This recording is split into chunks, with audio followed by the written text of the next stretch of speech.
Hi guys, good morning once again. Welcome to my YouTube channel at narito muli ang inyong Kuya DG para sa isang episode ng aking vlog for today.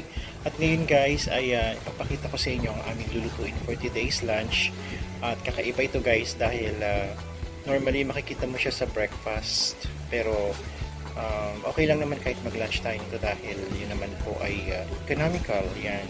So gaya ng aking vlog kanina, binili ko itong mga to doon sa Princetat para medyo mas makatipid tayo guys, kasi kung sa tindahan lang yung mga yan guys ay aabuti na yan siguro ng mga 300 or almost kulang 200 or 300. So guys, mas malaking matitipid natin once na tayo ay bumili sa grocery talaga guys. Yun nga lang, medyo pagsasakitan natin na pumila yan, maglakad, mainit ang panahon, pero guys practical, kaya yan ang ating lulutuin mamaya. Stay lang kayo dyan. At ang pangalan nga pala ng aming lulutuin ay tortang itlog in spicy sardines. Ayan ang mga ingredients. Guys, hindi kasama yung avocado ha.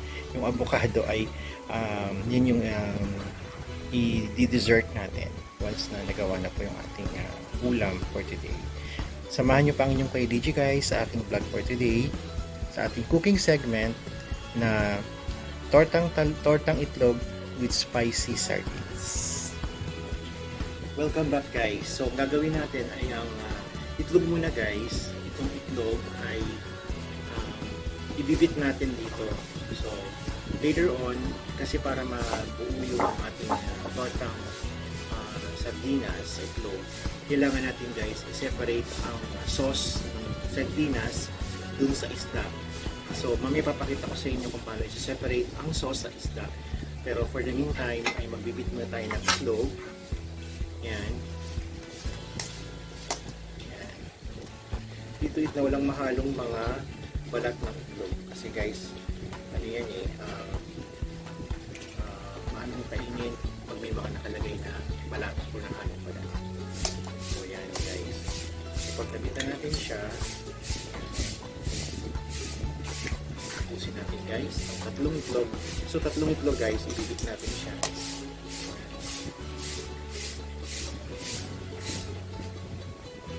Yan.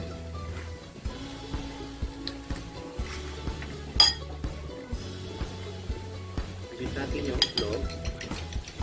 Wala kasi tayo guys electric beater and beater, so yan, wala tayong mixer, kaya manual ang ating ginagawa guys hanggang maghalo-halo ang itlog guys. Ayan. Welcome back guys. Lalagyan natin siya ng konti lang guys, konting asin. Ayan. Kasi ito guys ay rock salt. So konting-konti lang guys.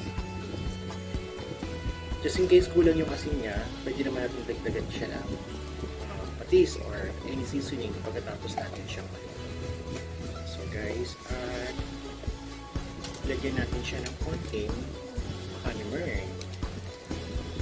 Konti lang guys.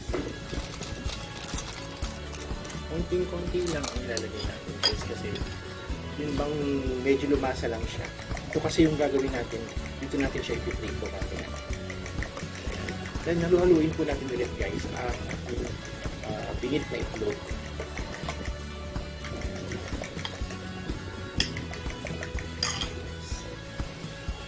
Ayan guys, isa-set aside muna natin yung ating itlog na binit natin kanina, and then mag-start na tayong mag-segregate ng sauce at ng sardines. Of course, bubuksan muna natin siya guys. Ang mga dilata naman guys ay meron ng easy to open can. So before kasi talagang kailangan gagamit tayo ng aprilata. So far ngayon guys, modern na tayo, nag-innovate. So ito muna, may mga ganito siya sa taas, yung mga easy to open can. So samahan nyo ako sa aking pag-iulam. Ayan guys, easy to open can. So tatlo yun guys, kaya tatlo ang ating kakabala.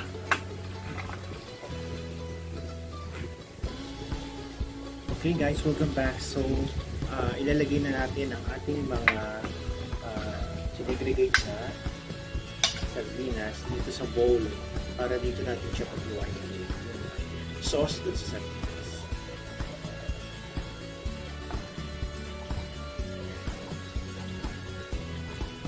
Ang reason guys kung bakit natin siya paghihiwalayin ay para mabuo ang ating tortang sardinas. Ayan.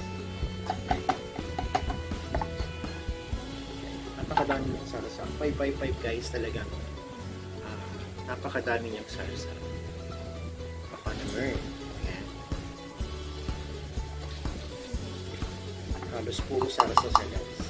Yun nga lang, yung isda medyo maliliit. Pero hindi naman talagang tayo.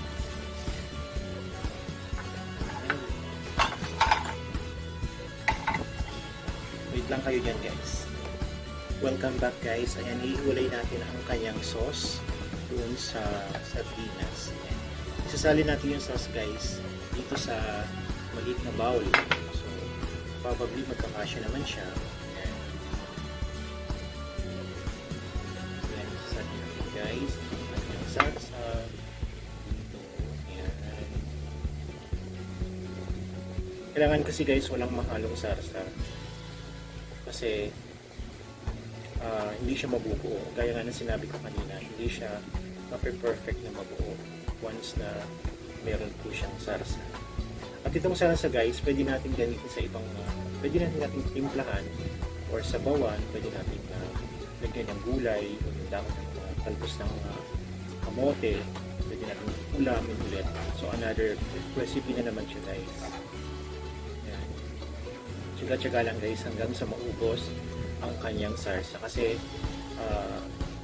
sarap guys talaga pag medyo dry. Ayan.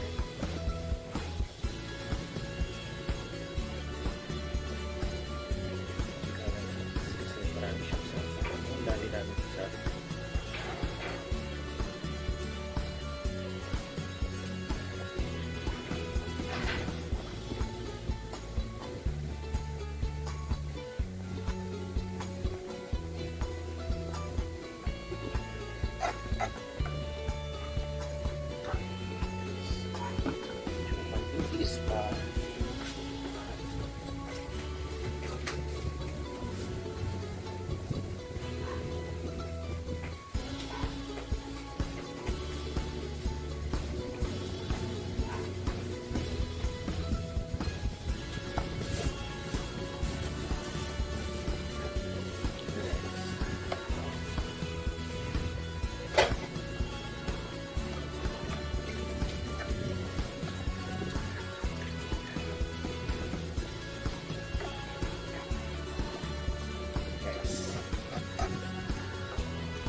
Ayan na guys, na mix na natin yung sardinas na iwalay dun sa ating binit na itlog. So, medyo babad natin ng konti para pag pinirito po siya guys ay medyo malasa. Yun lang guys ang ating ulam for today. Sana nagustuhan po ninyo ang ating recipe for today. Ang tortang itlog with spicy 555 sardines. Sana po ay nakatulong sa inyo at pwede nyo siyang gayahin or pwede nyo rin gawin sa inyong sariling kusina. So next time, don't forget to like and share po ang aking YouTube channel. Kung bago ka lang, ay mag-subscribe ka sa aking YouTube channel, Kuya DJ Vlogs, para ma-update kita sa lahat ng ating mga latest videos regarding cooking, adventure, health tips, advices, and many more. Always keep safe and God bless you.